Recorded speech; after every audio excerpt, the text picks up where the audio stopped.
Hello everybody and welcome back to my channel, Fig Madeira. Today I would like to continue our journey that we started a couple of weeks ago on fig trees of the Pacific Northwest. Now, if you recall, we went through and I was showing you all the trees that I had picked up where I knew they would grow in the Pacific Northwest because I had seen them in ground in a container fruiting. And I thought today we'd go through a different direction. I realized when I was going that path that I was getting a lot of fig trees that were very similar. And so I needed a way to categorize all the fig trees. And I realized that the fig community had actually done all the work for us.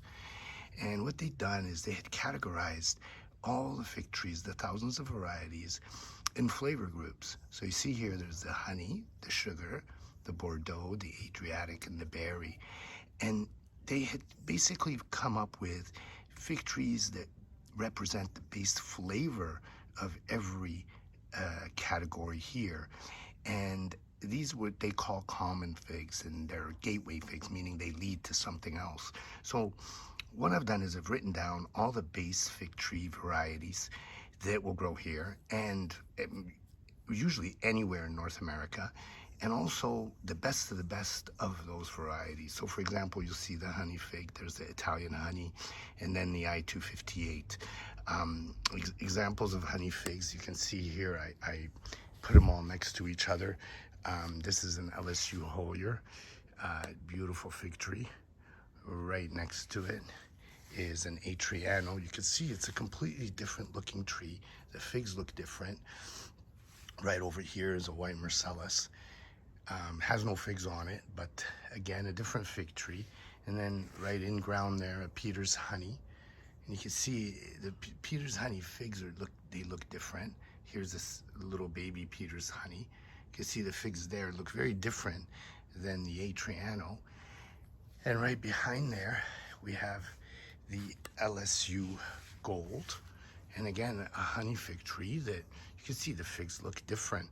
And it shows you all the varieties of them.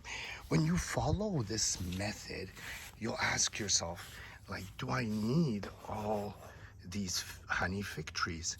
Now, the best of the best, as I mentioned, is the I-258. It seems agreed upon. This is an example of the I-258. It's supposed to be one of the best honey figs. And if we continue down the same path, you'll notice there's, for the sugar, there's the Celeste and the LSU Purple. This is more of an opinion in the fig community. It's not really a standard. In the Bordeaux, you have the Violette de Bordeaux, and then you have the Col de Dame. In the Adriatic, you have the Verte, the Adriatic, and the Stella. And the strawberry verte is supposed to be one of the best. And in the berry, you have the Chicago Hardy and the black Madeira, which is supposed to be the king of all figs. To give you a little example of all these, this is like the sugar group. This is the Celeste. When I realized this is like a base flavor, I ran to get this guy. Beautiful fig tree. This is here an Italian everbearing. This is a a sugar fig. And right behind there is an Olympian. Olympian is well known in Washington, but no figs on this guy. It didn't do too well for me. And right here is, I believe this is a blackjack, if I remember it correctly. Yeah, this is a blackjack. And look at the figs, they're really nice and different. And the LSU Purple, I put two examples. This is an LSU Purple with figs on it, and this is like an air layering that I had done. If you go to the Bordeaux type, you can see again this here is a Negroni, so well known. Another name for Violette de Bordeaux, which I don't believe that is completely accurate. Nonetheless, this is a Negroni. This here is a Ronde de Bordeaux, again from the Bordeaux flavor group. You see they have very similar leaf look, but they are different. This is a Petite Negra. You guys have seen me make a big deal out of it many a times. And that's another Petite Negra there. And if we were to move along to the Adriatic flavor group, this would be, and oh, by the way, This is the Col de Dame. This is supposed to be really, really delicious. And I don't have any fruit on it. I think I had too many branches coming out of it.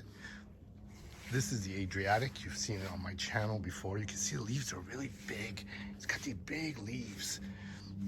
Look how big this guy that's dying here, but yeah, huge, huge leaves. And in the same family, the strawberry verte,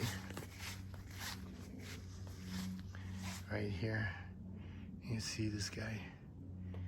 And if we moved on to the berry flavor, you can see this is a Chicago Hardy.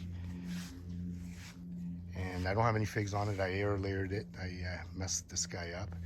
And this is a red ruby, little ruby or red ruby. It's another berry. It's almost like a copycat of a Chicago Hardy, but I have to tell you, when I saw this fig tree with the fruit on it, they looked like little red ornaments. Like it was like a Christmas tree with ornaments on it that you could pick, and I had to have one. And of course, the little black Madeira. And this guy's gorgeous. I haven't tried any of this fruit. And again, why I tell you about this is because if you don't follow these flavor groups, you might just end up doing something like I did here. If you take a look, this was my list, and I have to admit, if I had realized I was getting so many honey and sugar, I maybe would have slowed down. After getting the honey and sugar, I realized that my favorite is the berry, and particularly the Adriatic and the Bordeaux. So hopefully next time I see you, that Bordeaux and Adriatic list will be bigger and the honey and sugar will be a little bit smaller. Thank you everyone for watching my channel. I appreciate your time, and we will see you next time.